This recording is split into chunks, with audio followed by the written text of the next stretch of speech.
been studying and practicing fruit tree care for the last 10 years or so.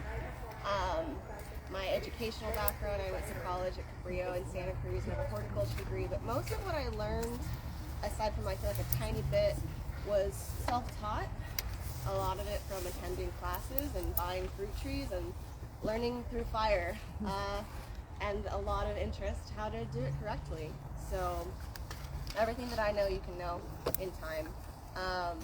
And yeah, so I want a quick gauge. So I always like to know, raise your hand if you have no fruit trees and you're like literally at the very beginning of your journey and you're like shopping for trees and trying to figure out how to plant them. Anybody? Okay, cool. Everybody has some. All right, so if you're like the 1 to 4 year old range, your trees are babies, you've just started. Okay, got a lot of. And if you've got maybe some older trees, they're fruiting really well. They're older, maybe like a 5 to 10 kind of range. Okay. Any of the really old, like grandmother trees, the ones that have been around for decades? Okay, so almost no one is brand new. Okay, cool. I won't put a whole lot of emphasis on the planting, but I'll cover it really quick because this class is being recorded. So, basic info when you're deciding what to plant, where to plant. Like a true farmer now. That other hat was way too warm. All right. So when you're starting out and you're trying to figure out where to plant, location, number one, is critical. Your spot needs to have 6 hours of sunshine. I have customers come and ask me sometimes, what fruit tree can grow in the shade? And the answer is no. They need to have at least 6 hours. I've seen older trees that maybe when they started, they had more sun and then something else shaded them in, and they're kind of limping along and they're still producing some fruit. But if you're starting in less than 5 hours of sunshine, it's never going to thrive. It's going to have more pest problems, more disease problems. It's going to have less fruit. You're going to have weaker branches. So try and find a spot that has 6 hours of light or more. And how close you plant to a structure is important. Things that you can plant on the close side are going to be things like pomegranates, apples, pears. They're going to be just fine. But things that are a little more risky because they have a bigger, more intense, aggressive root system, it's going to be mulberries, jujubes, figs. You want like 15, 30 feet away from your structure or you're going to cause structural damage to your foundation. You're going to have pathways or hardscapes that are cracked and rippling, underground utilities you want to be aware of as well. So the really aggressive ones, you kind of want to just make sure they have space. So mulberries, figs, jujubes, definitely. And otherwise, in terms of location, think about, is this a tree that needs to be sprayed preventatively?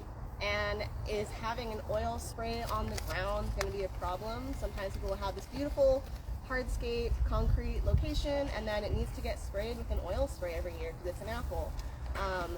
And then it's stained, so keep that in mind as well.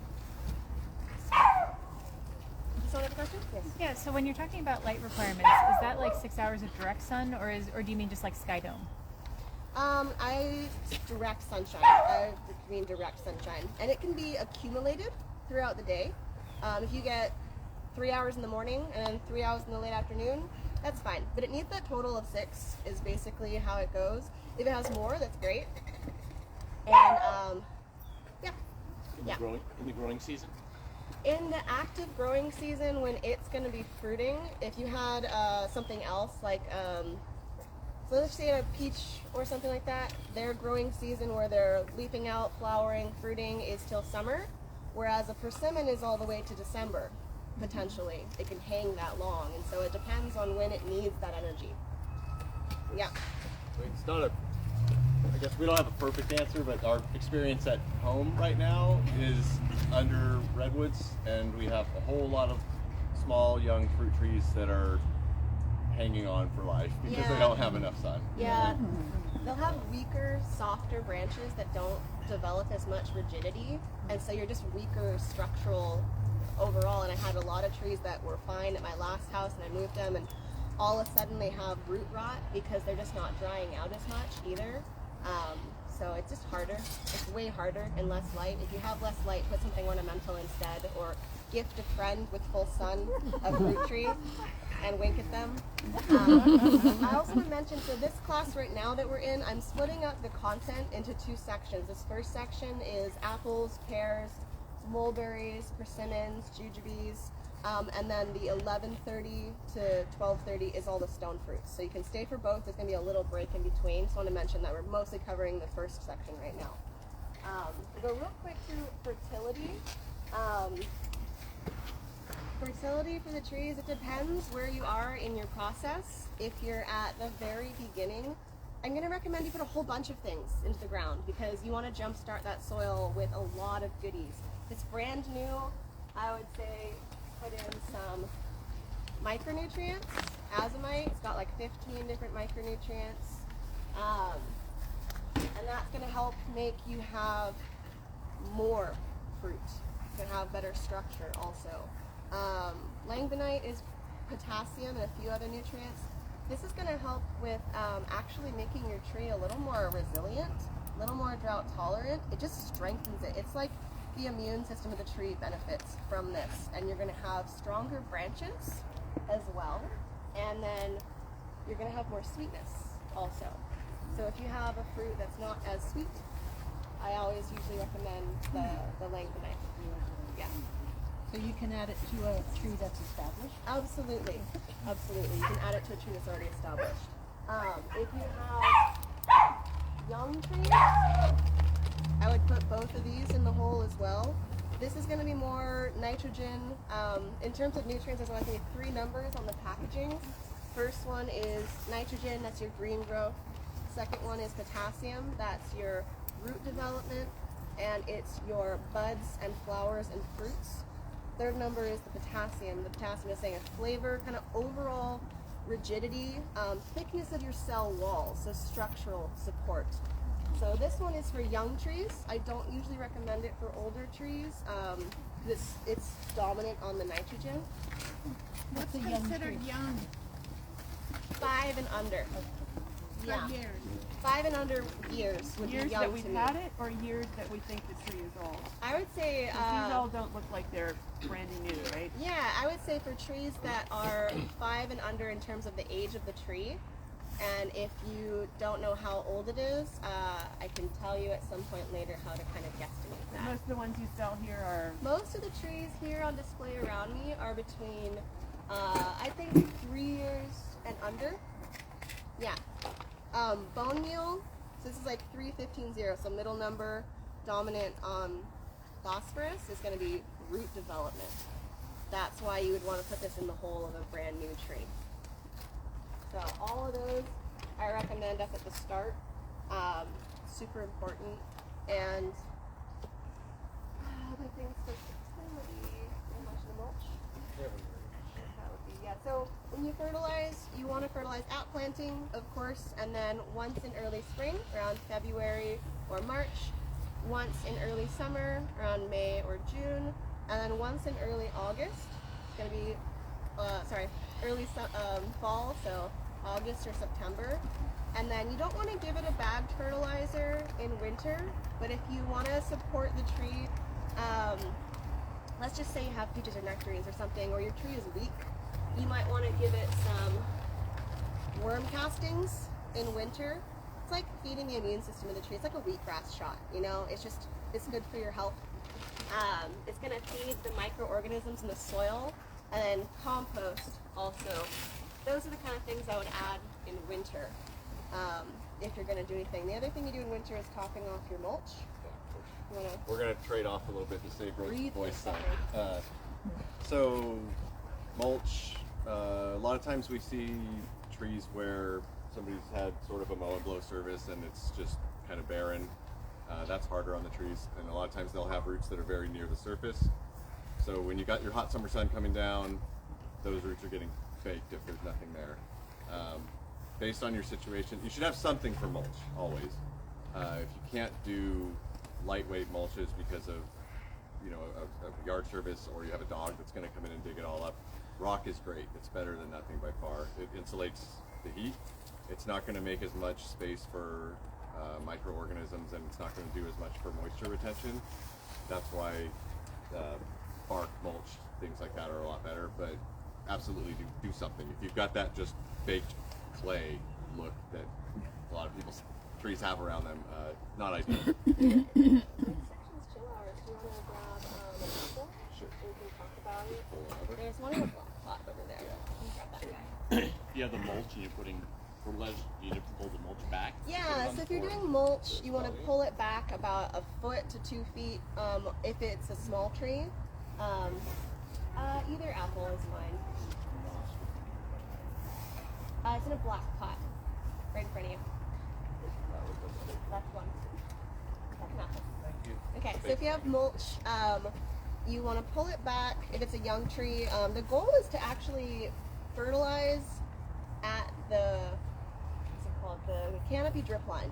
So if I am the tree and my canopy goes out to here, I'm going to fertilize right down here. If I'm the tree and my canopy's out to here, I'm going to fertilize over here in a circle. And so where you pull the mulch back depends on how wide your canopy is. But when it's more mature, it doesn't have as many feeder roots right at the trunk. And so fertilizing it right at the trunk when it's a large established tree is not as effective. It's kind of a waste. And it's encouraging the roots to develop and kind of tangle almost more. So fertilizing farther out, wherever the edge of the canopy is, if you have mulch out there, you would just make a little trench of bare to get to that and then just cover it over and water it in. You have a question? Well, you did mention the hard clay soil that we have around here. Yes. Okay, number one, how do you go about breaking it up? And number two, when you fertilize, do you try and dig that fertilizer in, or do you just let it leach down? So if you have hard clay soil, what do? One, you can add gypsum. You can scatter gypsum on top every year, and that is going to actually help change the composition of your soil. Otherwise, at planting, of course, you're going to try and loosen it and amend it as much as possible. But if it's already planted and you've got clay, yeah, you're just going to make a little ring, and you're going to try and loosen and amend that fertilizer into your little ring at the edge of the canopy drip line. How deep do you want to try and go? Not a lot. You want to water it well after you do it, because the feeder roots are still at the top. You know, your water roots are down low, but you have feeder roots at the surface to take in nutrients. Okay. Yeah. Question? So we get free compost in our city, but we don't know what they're using to make the compost. So let's say we're just going to herbicide spray with insecticides. Do you need to worry about that? If you're getting free compost from the city, do you have to worry about what's in it? Absolutely. Absolutely. It's a gamble. You do not know what's in it, and it's a gamble. Yeah. So that's your call. A lot of times for things like that, I might say put it on things you care less about. And that you're willing to gamble. I'm going to keep questions to a minimum, just so I can get through all the content.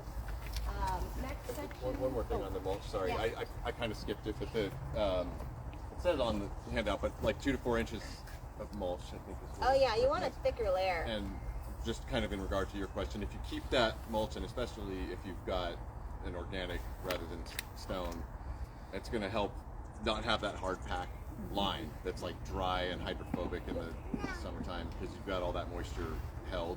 Yeah, And- mulching changes the composition of your soil over time. If you're using a bark mulch, it's gonna encourage the earthworms to come Yeah. in, and they're gonna do some work for you. Keeping it moist changes the composition of the soil over time, adding all those goodies in. And as it's breaking down, it's sort of that top layer is now a lot more organics mixed with it. Yeah. So, So you might have to top off your mulch every once in a while, every 2 or 3 years, but it's good. You're adding new soil. You're making the soil better. Yeah. chill hour stuff on the apple. I don't know what the number of chill hours are for this one, but we'll look at it. Okay. That sounds great. So on every tree that you grab, there's going to be a white tag, and that's your variety tag. And then there's going to be another tag, and it might be pink, it might be blue, it might be yellow. That second tag is your root stock. So you want to look at both these tags when you're looking at these information. So on this one, for Fuji, it says 500 chill hours.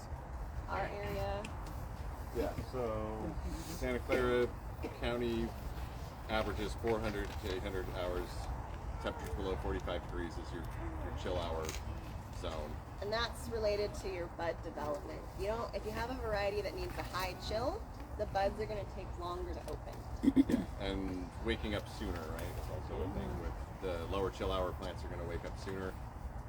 If they're really low and you're in, not down here in the valley, you're up in the mountains a little bit where it's colder, it might wake up earlier, and then if you get a late frost, you can lose a little bit of branching that way.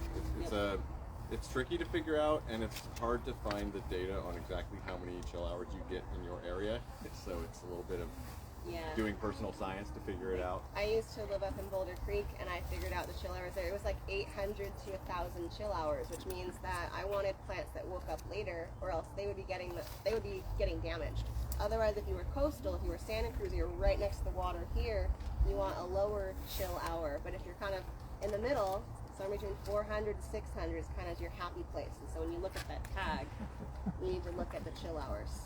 Yeah. And then our best understanding of it from stuff we've heard is that it's not a hard rule. You're still gonna get fruit on things most of the time, just maybe less consistently.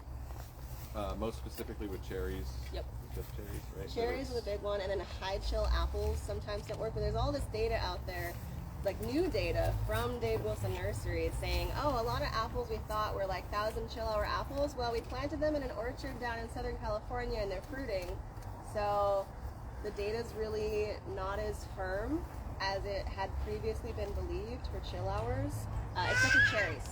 If you have a Bing cherry or a black Tartarian cherry, you need 700 hours of chill. And if you don't get it, it will not fruit. Also, you need a pollinizer. Which I think is the next thing. Yeah. So most of the trees in the nursery here, Rose has handpicked which ones are here and tried to make sure very few of them actually require a pollinizer, because a lot of people don't have the yard space that can have all the trees they need to have all the pollinizers. Yep. But it's worth looking at, because certain trees basically are not going to fruit if you don't have the right pollinizer around. Yep. And a lot of other trees, if you don't have a pollinizer around, they'll still give you fruit, but it's going to be it's like a quarter. Yeah, so Sometimes that's let's the just say quantity. this Fuji, for example, it's self-fertile, meaning it's going to fruit on its own, whether or not there's any other apples around. It pollinizes itself. But if you have another apple within bee pollinizing distance, you're going to get 75% more crop, even though it's self-fertile. It likes having a buddy, so it is beneficial. As long as you can deal with that amount of fruit. As long as you can depending deal on with the having size that of much the fruit, tree, it's great to give. Yeah. So yeah, if you're looking, you always want to check your chill hours. You want to check if it needs a pollinizer. Super important information. All right. What's the distance? How far can you throw? I'd say that's about the good distance for having your pollinizer nearby. In the same yard, ideally, would be the distance for having your pollinizer. How many bees do you have in your yard? Is it minimal? You might want to have them side by side. You might want to plant pollinizer plants if you don't have a lot of bees in your yard to ensure that you do actually get your pollinization. Yeah. Alright, so next section, variety selection. So we've got 100 fruit trees in this lovely section behind you guys, 100 different varieties. There's like 1,400 trees. How do you pick? Ideally, you pick the ones that make you happy, which might sound simple, but like pick ones that you've eaten it, it's gonna make you smile and you're gonna have a moment, like having a really good Fuji apple straight off the tree is a completely different experience than having a Fuji apple from the store.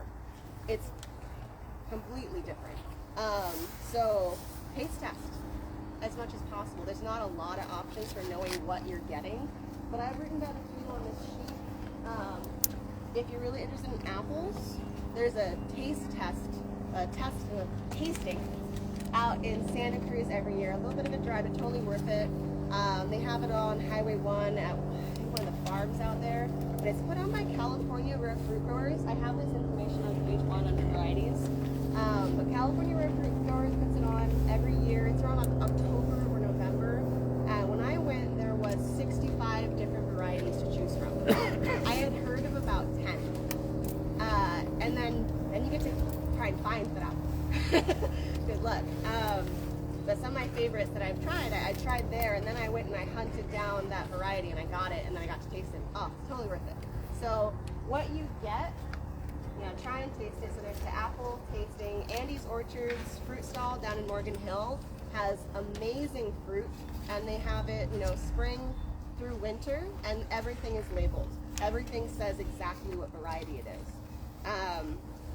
And then if you're looking for pears and apples, there's a place close to my house in Portola Valley, beyond Sheeney's Market. They always have their pears and apples varieties labeled. So as much as possible, try and taste it first. Otherwise, you can go off description. The little QR code on the handout is the description list for the fruit trees that are in stock right now here on the floor that we ordered in. And what you get, look on this page with the little color code. There's a huge window for when that category fruits, but it's not a huge window per fruit. So if you get mulberry, you get fruit for a month.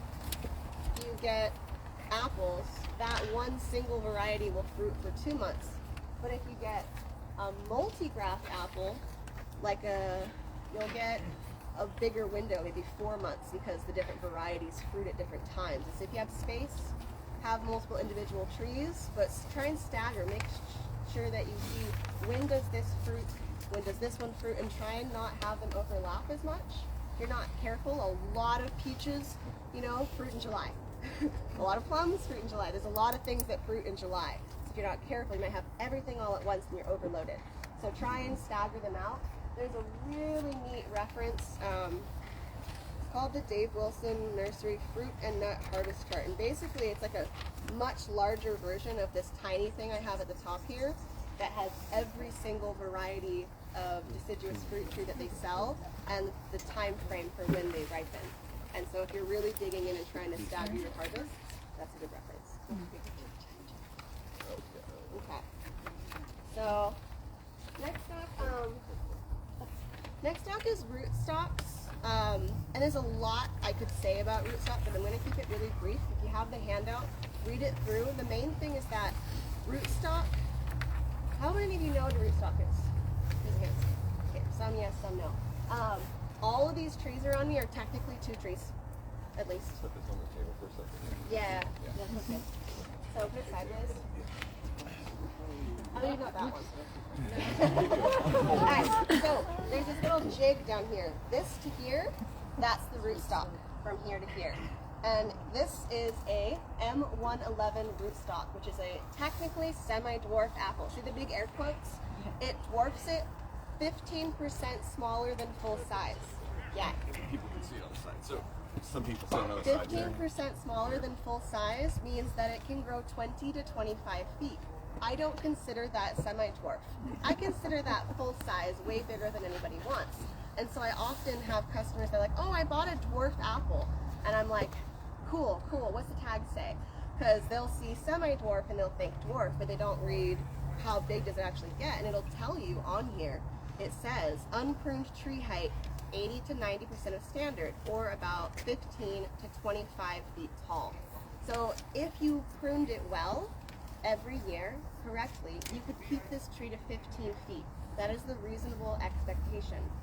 You would probably have to do winter pruning and summer pruning. When you prune in the winter, you're going to have anything that you've cut off is going to be regrown as bonus growth. Can we pause for a second there? Yeah. On the rootstock. Now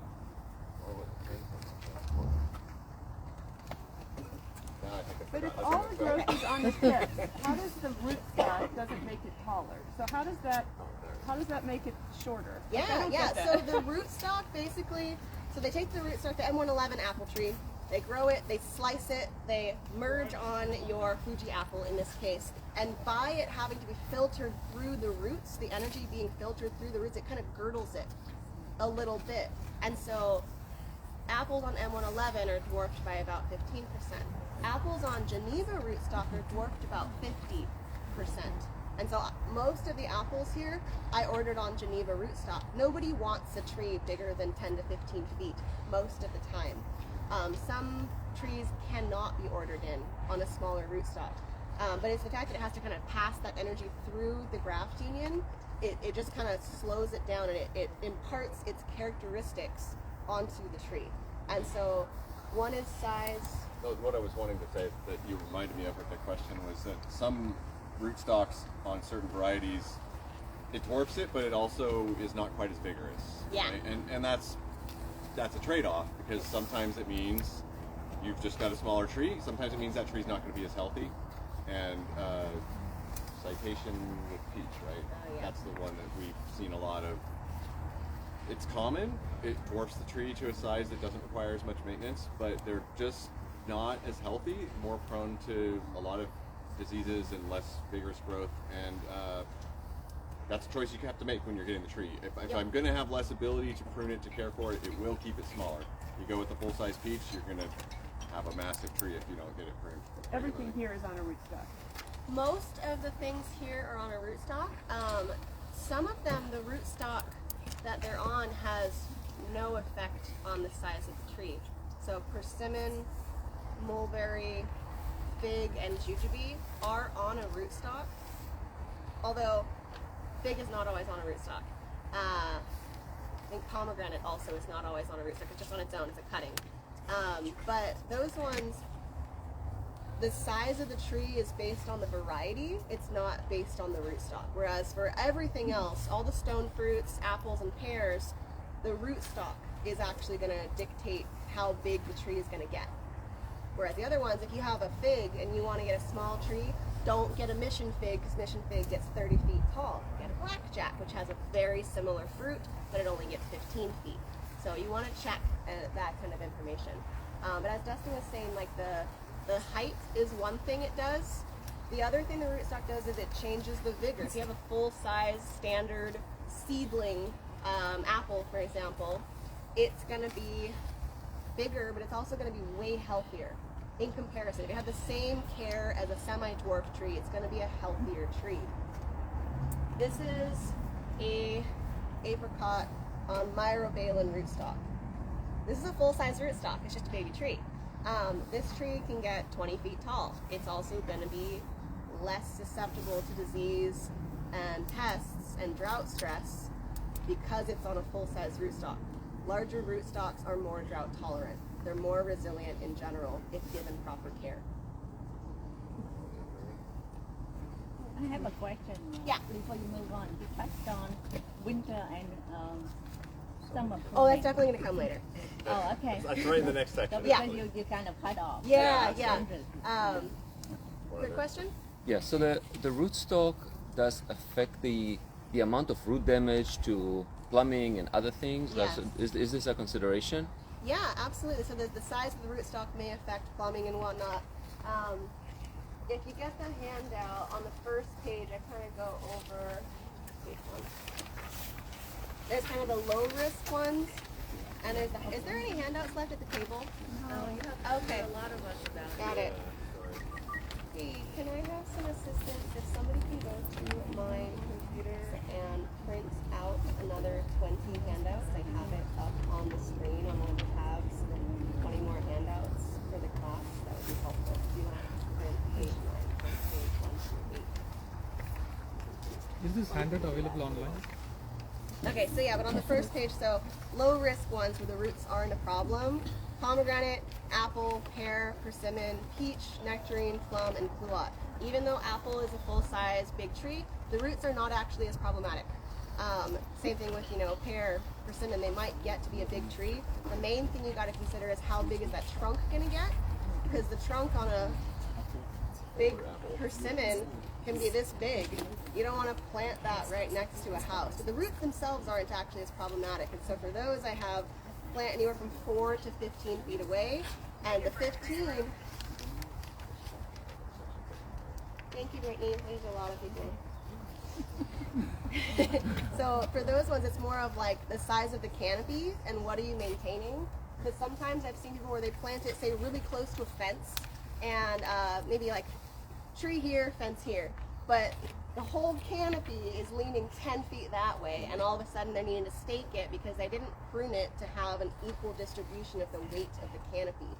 So if you're not going to be pruning it religiously, regularly, plant it further away so it can have a natural, even spread of the canopy. Yeah.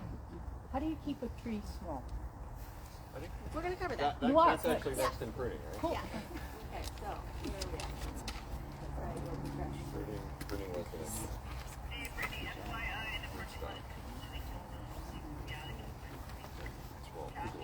Okay, cool. We're on there. All right. So, pruning, my favorite part. Yes? Is an avocado tree a low risk or a high risk? I'm not sure. Okay. I didn't look that up for this class. But they get, a lot of them tend to get really large, so that's a consideration. Get me the third from the end. So, pruning on your trees. There's winter pruning and there's summer pruning, and they are two completely different beasts. I'm going to move the apple. Yep. If you prune in winter, you're going to get a bonus response from the tree. Everything that it, so like around like August, September, it starts moving all the sugars and carbs down into the root system, and it's like it's not communicating with the top anymore by the time November comes around. And so it's like, okay, I have 100 units of tree that I need to like make 100 units of energy for. And so it goes and it does that job, and then you come through and you prune your tree. You don't want to prune more than 30% of the canopy in any given session. If you do more than 30%, you're probably going to stress out the tree. Stress looks like vertical growth. It looks like rootstock exploding from the base. So you don't want to do more than 30. It can also technically just straight up kill the tree. So don't do more than 30% in a given session. The only exception is year one pruning. This tree is a multi-graft white peach and nectarine combo. So it's got 2 peaches, 2 nectarines. It hasn't been touched at all. It comes off the truck from Dave Wilson as a bare root, which means I could, basically it wasn't in this pot. It was just a stick with roots. And it got pulled out of the ground from Dave Wilson Growing Grounds, transferred to us. We potted up to make it floor stable.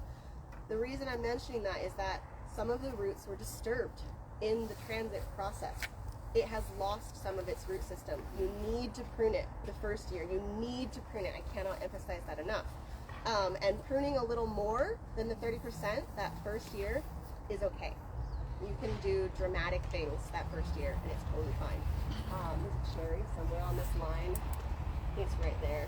The cut back one. Oh yeah. Yeah, just put it on top of the soil. Okay, that's Okay, I'll talk about that next. On So, every bare root. every bare root Every should bare be root, pruned okay. the first year. The only exception would be apricots, because they are fussy when it comes to potentially getting fungal diseases, and I try and only prune them in dry weather. So if you buy it and it's raining for weeks like we were 2 weeks ago, I didn't prune any of the apricots out there on the floor. And I didn't for a reason, because they're more likely to get fungal disease problems. So apricots I only prune in summer. Or I'll prune in like early spring if I really want to kind of catch it or I missed it in summer.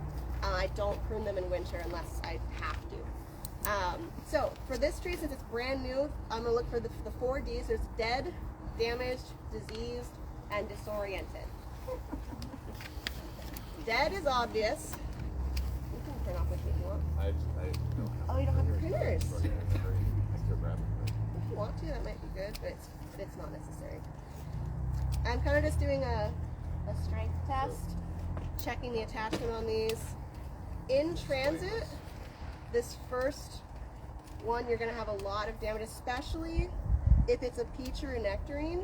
They get bunged up the most in the process of just like coming into the nursery. Also happens a lot with the plums and pluots. Apples and pears are usually fine, but Before you take all of it off, explain that. What's going on? so all of these are dead. So I'm taking these off all because they're dead. Well, they're dead or they're dying, but Or they're dying, or they're damaged. But like, you always want to take off everything that's dead first. You're doing something else. just that some of them were veg in that way that people often think is and recover it. Okay, so this one here, for example, if I try and flex it, it's kind of bendy all the way back here. If it was a healthy, strong branch, it wouldn't be this bendy. Sometimes when they come in and they're fresh off the truck, this one is flexing here. It's never going to recover. This is internal stress damage. It got bent too far in transit. And so I'm gonna cut off all the way back to here. I'm gonna leave like 2 buds, that's fine. But you really wanna check where is it bending at, that first year in particular, and make sure that you're taking off, like this one here. Yeah, that's a good example. It has no viable buds that are past the break point. I'm not going to keep it. I don't want to keep anything where it's got a stress point right at the beginning because it will never recover. I've tested it, I've checked it. It never heals that internal damage. If you have a branch that is incredibly broken and you want to wrap it up and save it, it's going to break eventually. Well, this is like a lemon. Lemons are vigorous beasts. And I've seen them have branches completely, and broken, and then they just heal. Mostly everything else, you want to take off your damage. Even if it breaks your heart, take off the damage, let something new grow back in. Okay, so I've taken off my dead. Keep it to get the fruit off it if it's, for a season. If it's fruiting and it breaks, you can let it live along, get your fruit, Absolutely. But then make the cut. So I don't have any disease on this tree. I have a little bit of scraping damage here. Disoriented would be if I had branches that were like rubbing and crossing, or if I had a branch where the attachment angle wasn't good. An ideal attachment angle is like this one here. It's like a nice 45. You want it to be a perfect 45 if possible. 40 to 60 is fine.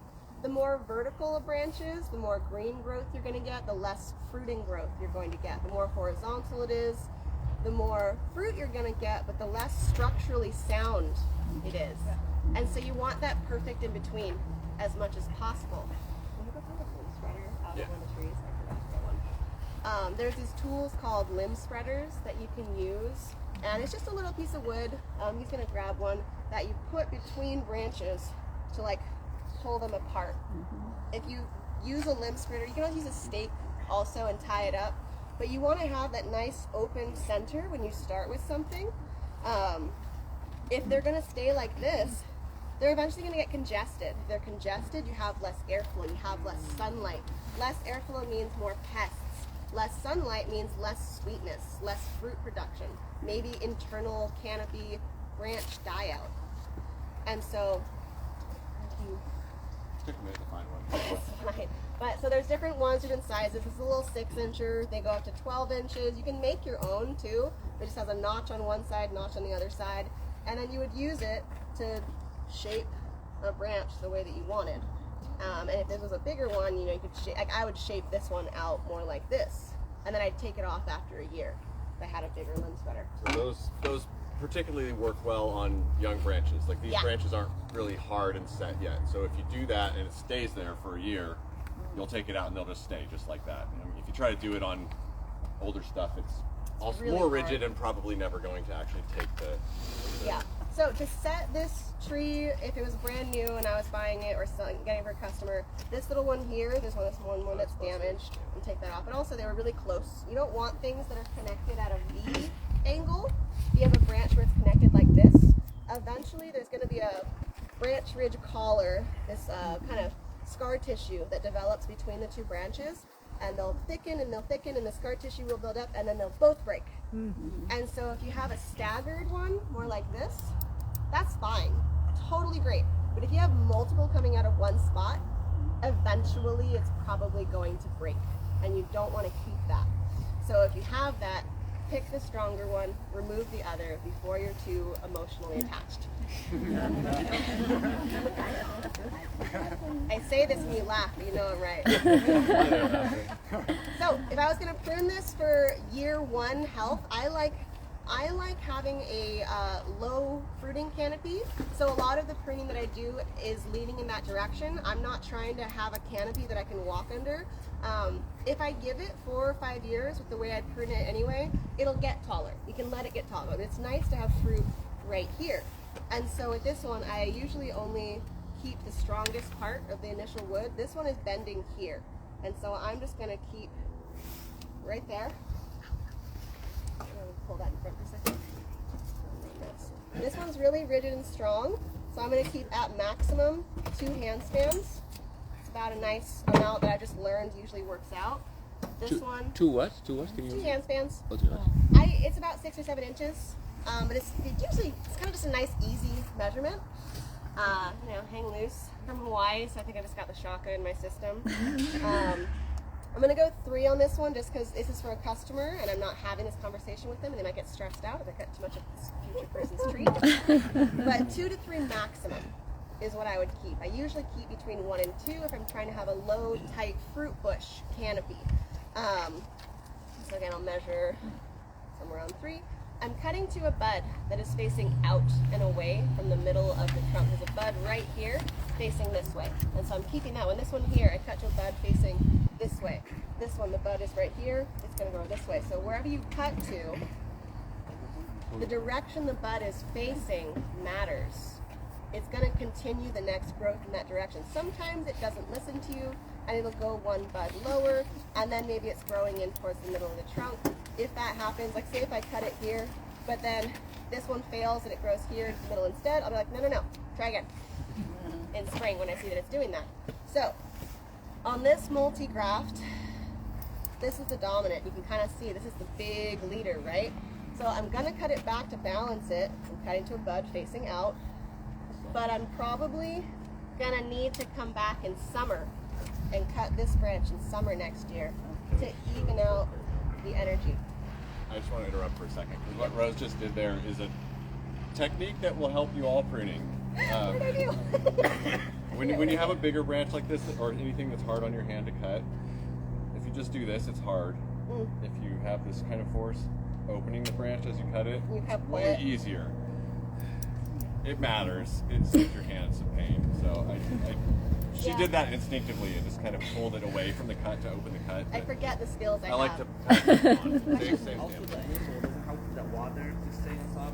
Yeah, so the angle that you do, see how all of my cuts are slightly angled? This one actually, yeah, all of them even. None of them are flat to the sky. You want a slight angle so that the water rolls off the cut versus sitting there and then seeping into the branch and causing further damage. Okay, so this would be a nice starting shape next for a brand new tree. And the new branches will come out from there. And because I pruned it in winter, I'm gonna get a bonus response of all of the branching that I cut off. If I had pruned this in summer, I would get no bonus growth and the tree would slow down really hard. Really hard. So if you have trees that are already too big or they're mature, they're past say 7 or 8 years old, you might want to come in the summer and do just an exterior haircut.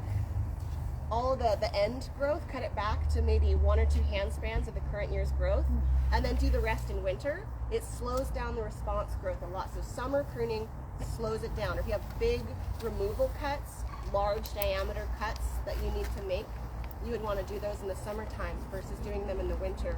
If your goal is to slow down and smallify, try and like reduce the tree. And if you have a very big tree, do not prune your entire reduction all at once. If you're going to be removing more than 40% of the canopy in a year, do not do it. Do it over a period of 2 or 3 years. Stagger your reduction. Do your large reductions in summer. You might kill or stress your tree or get a massive stress explosion of growth if you try and do it all at once. Yeah, do you have to seal the cuts or at all? Do you have to seal the cut? Only if you have cut it and you see dead wood or soft wood or diseased wood. If it's clean, healthy wood, you do not need to seal your cut. Yeah. Where are we at?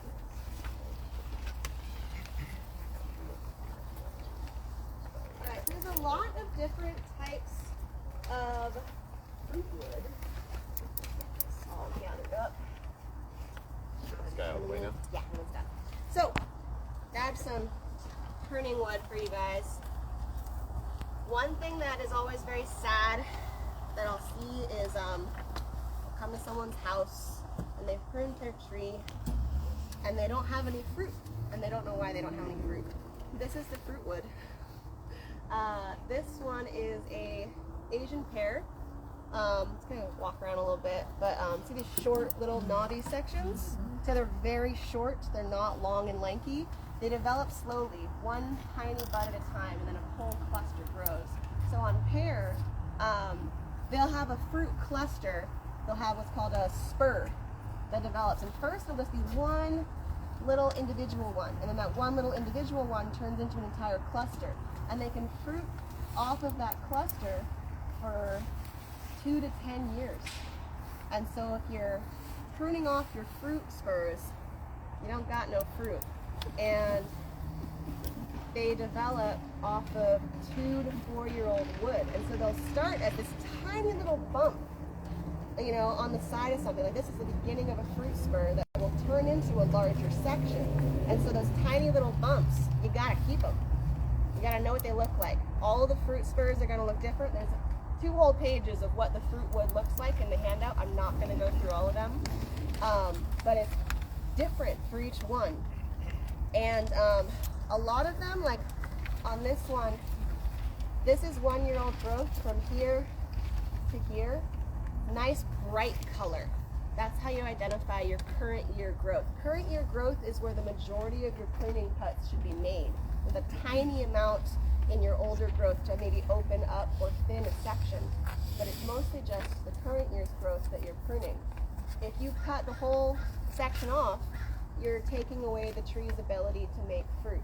And so when I would prune To make new fruit spurs. to make new fruit spurs, and so if I was pruning this, I might keep, again, one handspan is usually what I keep on apples or pears, maybe if they're older especially. If I'm just trying to keep future fruitwood section, I would keep one handspan.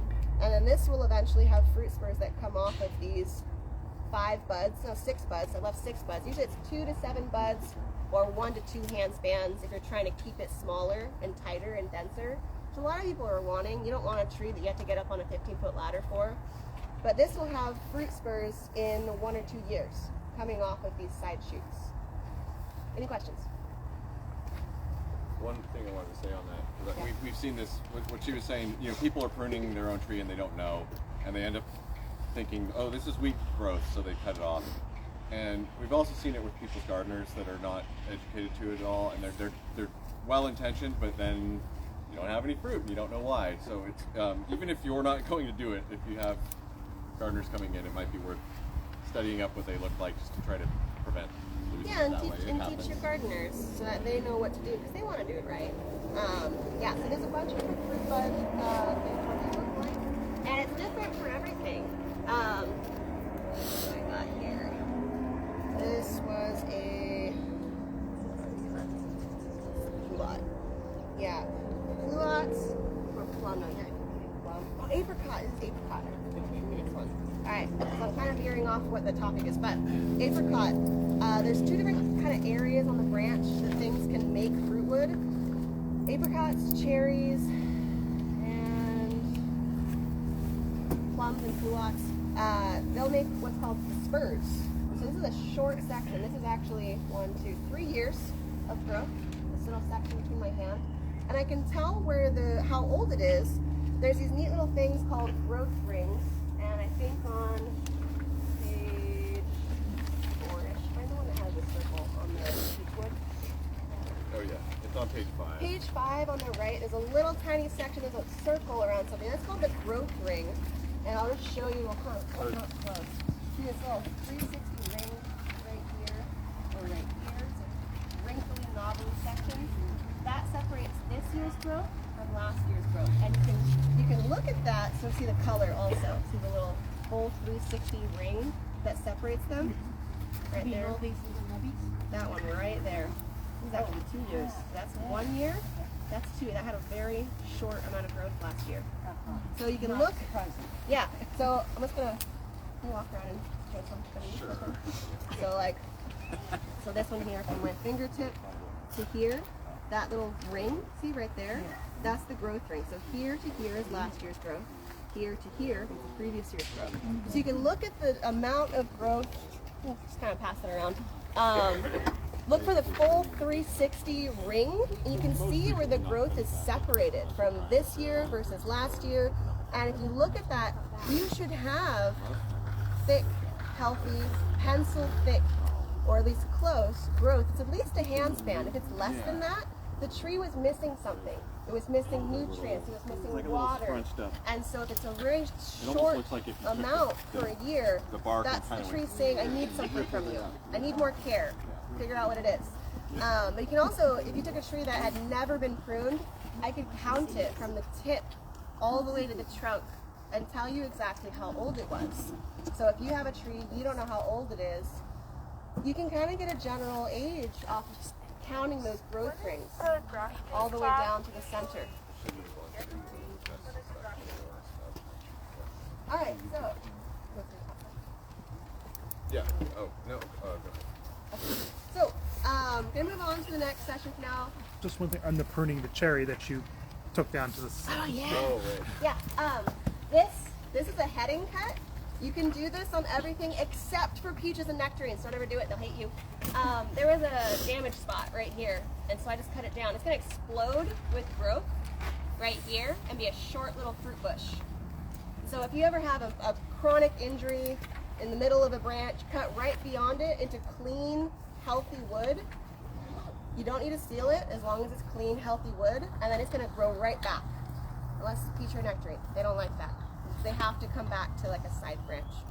And these ones that you have pruned as espalier, Yeah. if you didn't want espalier and wanted a regular tree, but you liked those ones, could that go out, or is that like, no, I'm always going to be flat? Yeah. You want to pull this value? Yeah. Or It's- Dorothy, it's right more- over there. Can you follow me? Yeah. Okay. It's more the other way around. Espalier takes work to keep that way. If you don't do any work, it's not going to stay Can I as switch long. these around while I Yeah, talk sure. a little bit about the other things? I just, real quick before we get to that, when you have the explosion of growth that Rose mentioned here, you're going to have, maybe 10 shoots come out of this. You need to thin it down to maybe 1 to 3. keep 3. If you leave 10, it's going to have problems later. Yeah.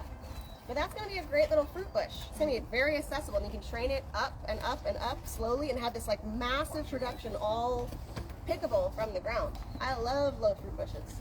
They're great. If you want a low fruit bush, you need to make that initial cut at like 2 to 4 feet, somewhere in there. And again, whatever you take off, it's going to regrow as bonus wood. And so you're not losing anything. You're keeping the energy. It's just going to redistribute it. So espaliers. Espaliers are grafted onto the side of these. If you never pruned this ever again, it's going to have vertical shoots going up to the sky for 15 feet. This is And- something that's Coming trained. from where? Coming from these laterals? Coming from all these laterals. This Yeah. is not a shape that is natural to the tree. It has been trained to do this shape. What's most likely also going to happen if you don't prune this is this upper one is going to get the most sun, and it's going to start creeping forward, and then that blocks the sun here, and then these branches die. And your tree that you bought that was a 6-in-1 becomes maybe a 2-in-1, and it's not an espalier. So they require maintenance. To answer your question, Yeah. And for pruning on these, as the new growth comes out, I never keep more than a hand span of growth on these, or even a half hand span. I keep 2 to 4 inches, 6 maximum. I want to keep it tight and dense, and I want it to only make fruit buds, basically. Because if you shorten a branch, the fruit buds, if it's a spur-making plant, are at the beginning of the year's growth. So if I've got, I don't have any. Okay, I've got this actually. So this one here, this is a normal branch, just imagine. The first spurs are already developing here at the beginning. There's already spurs developing, even though it's only a 1-year-old moving on to year 2 branch. So if I have new growth coming off it and I keep only 2 inches, those 2 inches are still going to make fruit spurs. And that's all I want on a tree like this. This is the goal of an espalier, to have tight, dense growth. You can take this tree and you can shape it into what's called a fan by kind of angling things up and then having it be more of like a palm shape. I actually love doing espaliers like that. I think they're way more attractive and functional because you get more height out of them versus just having 3 horizontal lines. Yeah. So all vertical shoots are to be removed, right? Say again? The vertical ones, vertical shoots of these. Same, we would take them All down. of the shoots coming off of every single one of these branches, I would not keep more than maybe 2 or 4 inches each year. Even the one which goes straight. Yes. And If they're completely straight vertical to the sky, I might remove them. And when I make a removal cut, I'm gonna leave like 1/8 of an inch or 1/4 of an inch. I'm not gonna cut flush. If you cut flush, it can't heal around the wound properly. So whenever you make a cut, leave a tiny little stub. It's gonna seal over properly that way. so with the espalier, you're cutting all the vertical shoots. Most of the vertical shoots on an espalier I would take out, or if I liked it when it was young, maybe I could put a weight on it and I could change it so it's less straight to the sky and a little more angle. But if it won't do that, I would probably just take out the vertical and keep the more diagonal shoots. Yeah, I'm gonna move on because we're running out of time. Save your question for the end. Next session is pests. For apples and pears, the biggest pests and diseases are going to be codling moth and fire blights. Who has codling moth? Yeah, so codling moth is, in my opinion, the most difficult pest to control. If you're trying to control it, step one, make sure that you are having a healthy tree. Almost all pests and diseases are made worse by having incorrect sunlight, incorrect watering, or incorrect pruning or fertilizing. And so get all of those in line before you just decide to spray everything. Get those in line and then see how bad it is. So for any pest or disease, fix the water especially first. Yes? About watering? Not yet. Okay. We're probably going to go over the hour a little bit, but I think you guys are okay with that. So if you have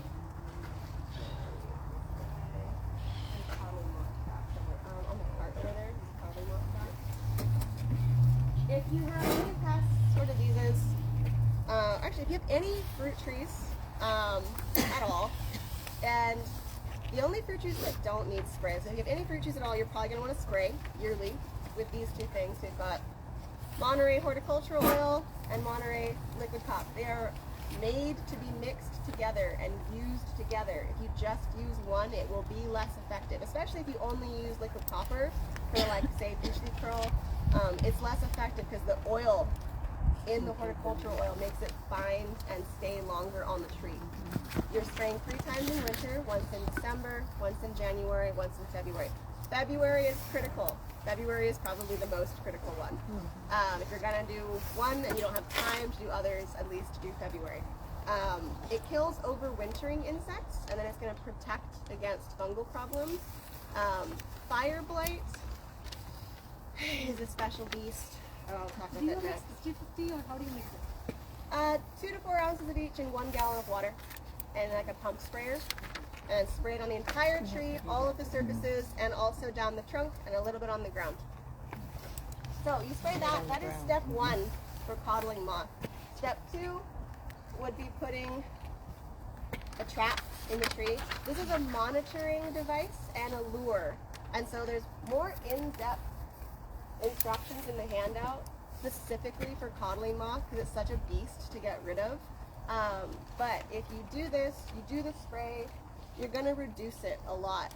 But there's more steps, and I would definitely kind of look into that specifically on the handout. If you have fire blight on your apple or pear, it's going to look like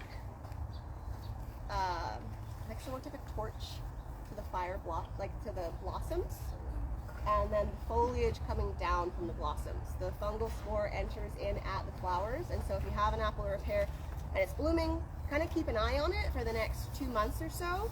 If you see any blackening from the flower buds moving down the branches, that is fire blight, and you need to remove it.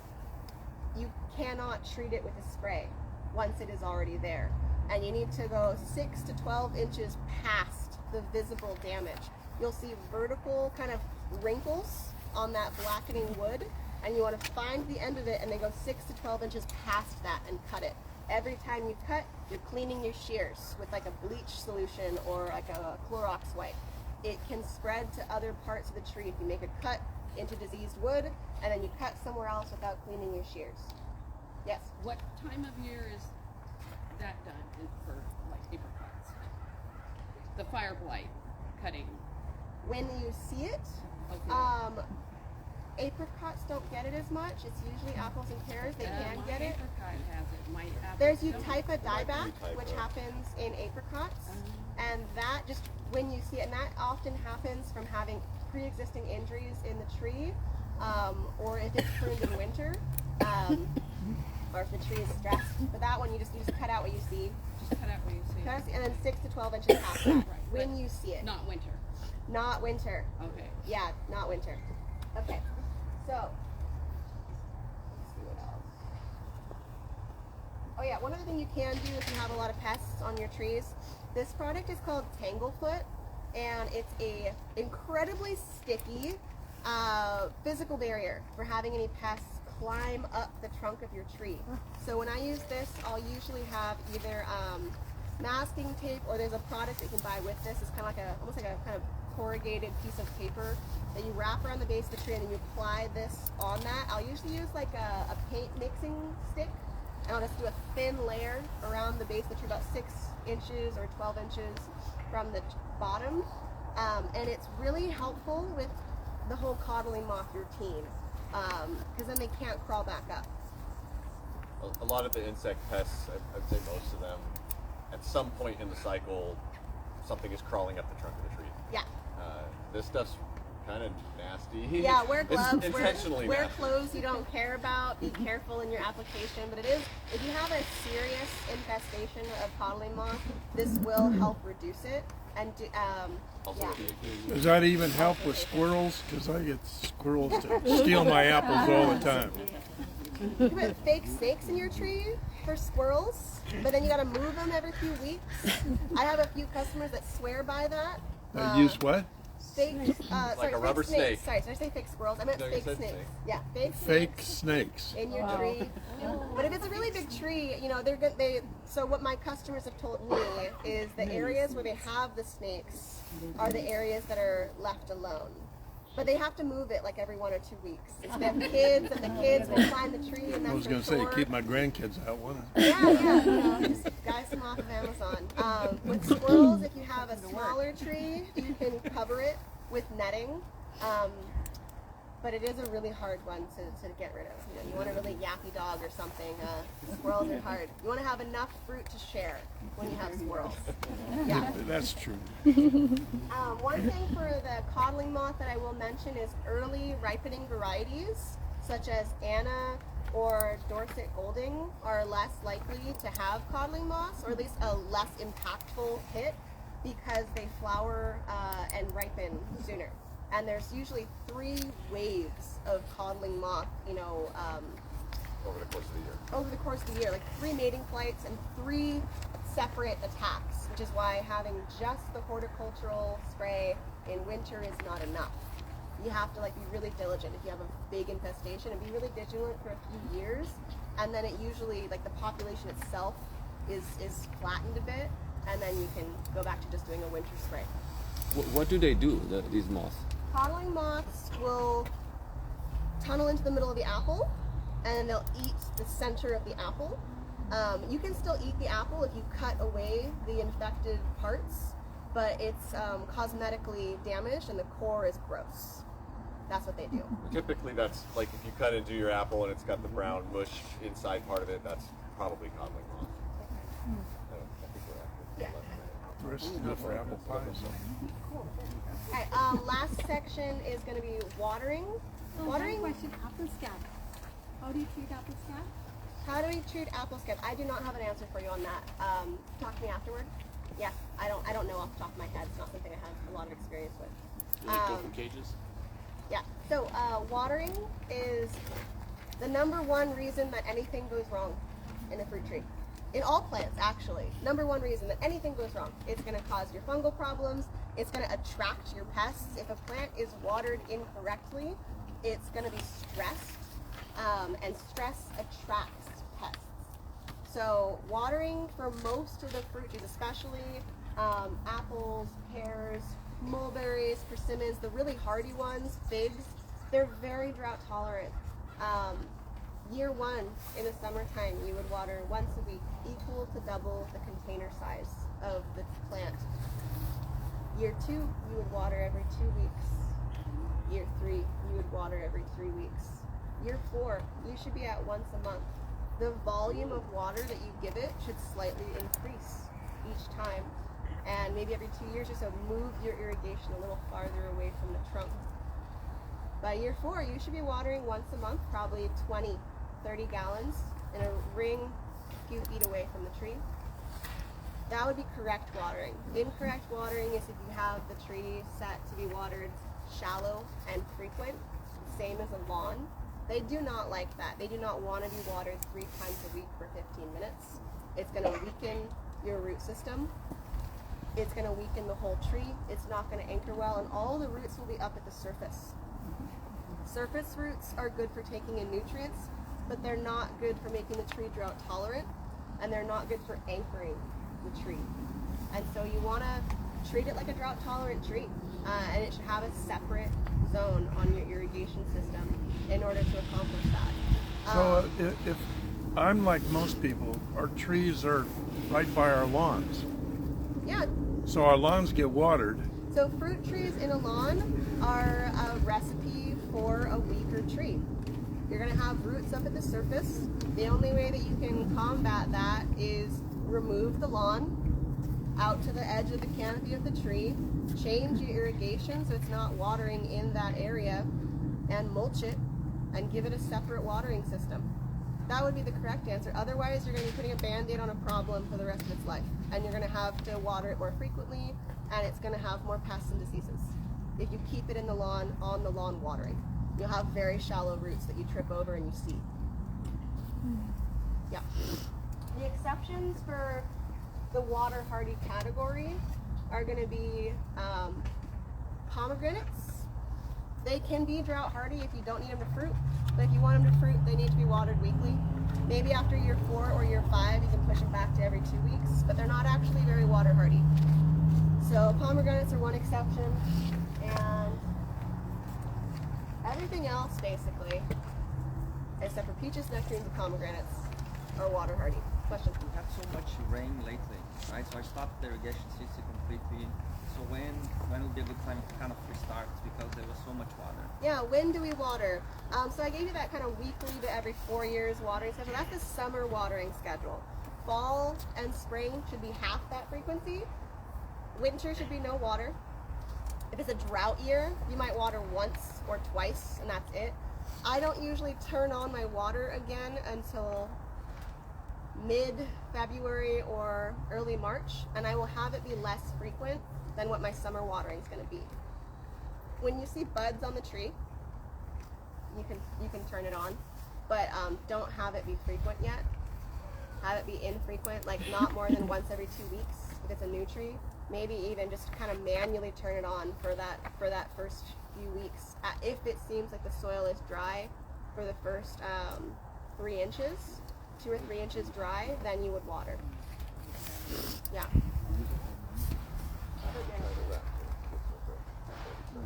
Yeah. Okay. One other thing, so if you don't know how much water your tree should get because you already have a big tree, a general measurement is 10 gallons of water for every inch of trunk diameter, measured around 6 to 12 inches from the ground. So if it's a new tree, it'll maybe be like 1 inch, you're going to give it 10 gallons. If it's an old tree and it's 8 inches, you're going to give it a soak, and it's also going to tell you this probably only needs water every 2 or 3 months if you're at that big of a diameter. And then again, it's going to get watered out of the edge of the drip zone. So 10 gallons for every inch of trunk diameter as a general rule of thumb if you don't know how much to give it. Last question. When can I eat my fruit? You talk about that? Fruit next year? Next year. You're buying your tree this year. Yeah, please. Yeah. That's my brain out, by the way. It's okay. If you are buying a fruit tree this year, do not let it fruit. That is your job. Do not let it fruit. If it starts to fruit, remove the fruit. The reason why is the nutrient that makes the fruit, phosphorus, is the same nutrient that makes the roots. This tree got pulled out of the ground somewhere else. The roots got messed with. It's replanting itself. It needs all of the energy to go to the root system. If you let it fruit this year, it will. Because it's grafted, because the genetic memory of the tree is from an older tree. We have Frankensteined it and taken a bud from an older tree. So it thinks it's older, it thinks it's more mature. It's like the mind of a 30-year-old in the body of a teenager. You know, they can make babies. It would be stressful to the tree. It can negatively impact the rest of their lives. So if you have, say, a peach tree or an apple tree. Apple trees are very soft wood. If you let an apple fruit right away, year one, you're going to have a branch that would have been like this, go like this. The more horizontal they are, the more they fruit, the less structurally sound you are. You want the first 1 to 4 years to be training. So year one, all the fruit is removed. Year two, you're going to leave a few fruit. You're going to leave like 1 per cluster, maybe 5 to 10 fruits maximum. Year 3, year 4, you can leave a little more. By year 5, you should be able to let it fruit. However, I don't ever recommend letting it just fruit all the time, full go. If you don't, does anyone know what fruit thinning is? Yeah. So fruit thinning, last page, on the bottom, if you don't do anything and you just let it fruit, you're going to get clusters of, say, 5 to 7 apples in one section. And around June, half or more of those are going to fall to the ground unripe because it did not have space for them. Your job is to come in when they're dime-sized and thin out those clusters. Use a pair of scissors.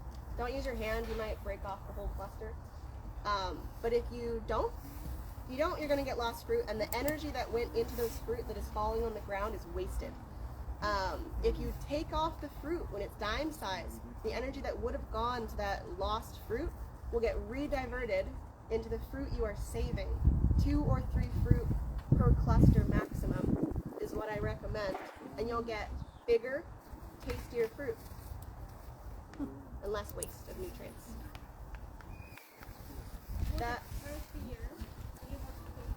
It depends. So it depends, like what timing is based on the variety. So that's why I say dime sized. If I give you a month, it might be incorrect. Can I enjoy the flowers? Oh yeah, enjoy the flowers. Enjoy the flowers. Maximum flowers. Let Flowers the bees are great. have the flowers. Yeah, have the bees, have the flowers. So my mom had some trees that were fruiting way too much, and you know what Rose is saying is the ideal, right? When you have 7 large, massive fruiting trees, you're probably not going to actually go out there and thin every branch of every tree. It's kind of not realistic. And one approach that we tried was just spraying the blossoms off the tree with a hose. And it kind of worked. But sometimes it's just overwhelming, and you can do what you can. Yeah. That concludes the class. Yeah, we should wrap. And I will take questions for a few minutes, and then we'll take a small break between now and the next class. He was waiting a long time over there. All right, what was your question back there? I didn't think my peach tree enough last year. I threw away about 200 peaches, and I thought that'd be enough, but it wasn't. But now it doesn't have a bud. So does that mean it won't get any leaves? So you threw away hundreds of peaches when Meaning you thinned. Meaning you took them off early, that many, and it still produced like crazy? Yeah. Yeah, you can take off a bucket of fruit sometimes, and you'll still have a boatload of fruit left on the tree. And how much you fruit, if the buds haven't swollen yet. I wonder if I'm not sure. I would want to see pictures. Sometimes if it's its last swan song, it fruits a whole lot the last year. So I would wonder, is the branching still alive? Yeah. Yeah, I think I need a little more information, some photos. Sometimes if it bears too much one year, it will pause and take a break the next year.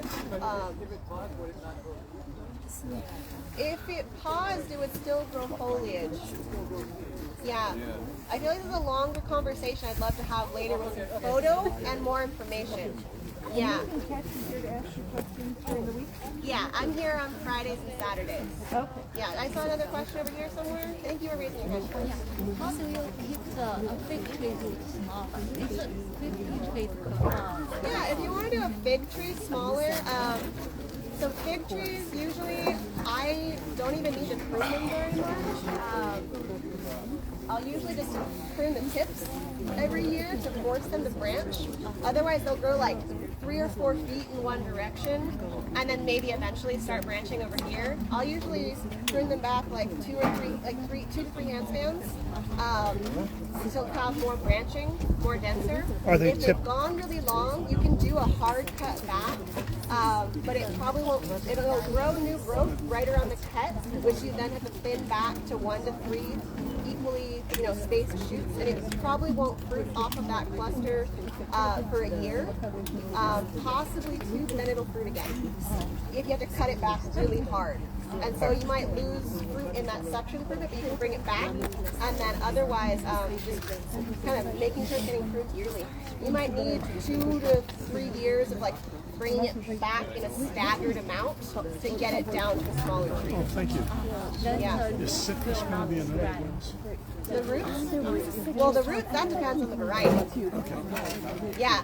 Is it a tree you already have? Tiger. That's a huge tree. That's a huge tree. So you start with a tree that has big roots and big canopy, and you can't keep the roots small. So in that scenario, it might just be that it's the wrong variety. We're both going to run away because if Rose doesn't have a break before she starts the class, she's going to crash in the middle of it. Thank you. I'm going to make her go get water and food. For the next class, or come back and ask me questions at the info booth anytime I'm here on Fridays and Saturdays. Can we send you an email? Yeah, to the info booth. Yeah. I don't have that one for you next